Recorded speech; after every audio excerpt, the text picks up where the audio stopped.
fingerprints over there that you can see ridges, but it's not enough to do a comparison, if that makes sense. You have to have so many points in court when you go there and say, you know, I know it's this person because I matched X amount of points to them. You can't just go in and be like, well, I found a few, and so.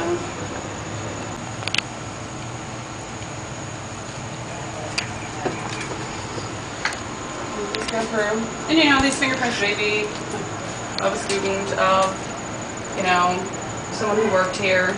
But basically when the investigator, when we give the names out, if we make a match, the investigator then figure out if it's somebody that needs to be pursued or not. My name's Stacy Snyder, and I work for the Durham Police Department Forensic Service Unit, and I'm a crime scene technician, and my job is basically to go out and process the crime scenes with fingerprint powder and photographs and collect evidence, whatever the investigator needs.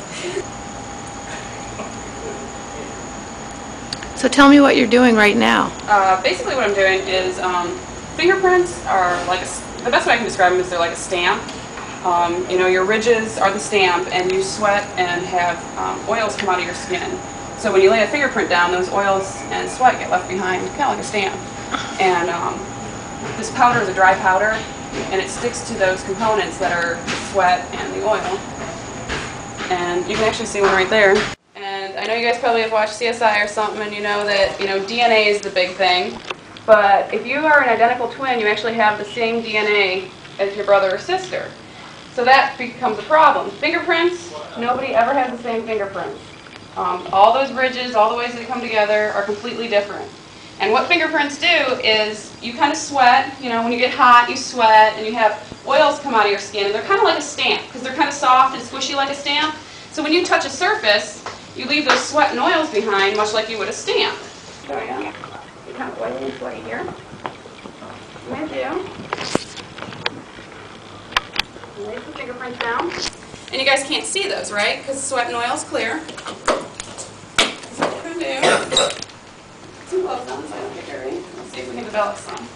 We have feather brushes. And I'll show you guys one that's usually pretty neat. We have what's called a mag brush right here. It's actually not a brush at all, it's a magnet. And what we do is this is black powder. That's what's going to stick to the fingerprints. But there's also tiny pieces of metal in there. So when I put this in here, it sticks and almost makes like a brush. Okay, let's see if we can find where those fingerprints are. And we just put it over.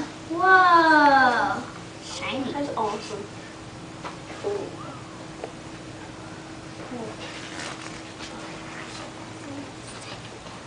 And there's my fingerprints. Show me your hand. Whoa. It's squeaky, isn't it? But you pick up all the extra. Okay, and let's just say these are the bad guy's fingerprints. Once we see those, we have to go ahead and pick them up.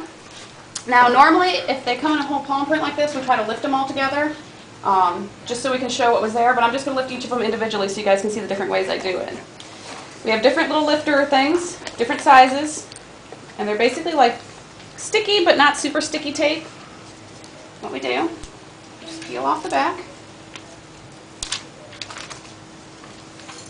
And let's pick these 3 fingerprints right here. I smooth it across. And I use a little cork to get all the air bubbles out and make it stick to the fingerprint. And color over top of it. And I take my fingerprint card, just like a note card. It lifts right off.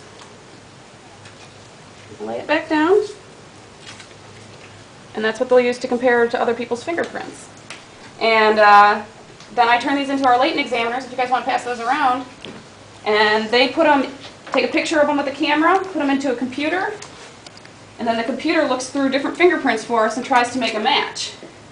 And it'll give us back 10 suggestions as to who this fingerprint might belong to. And then our latent examiner looks through all 10 and decides who it really does belong to.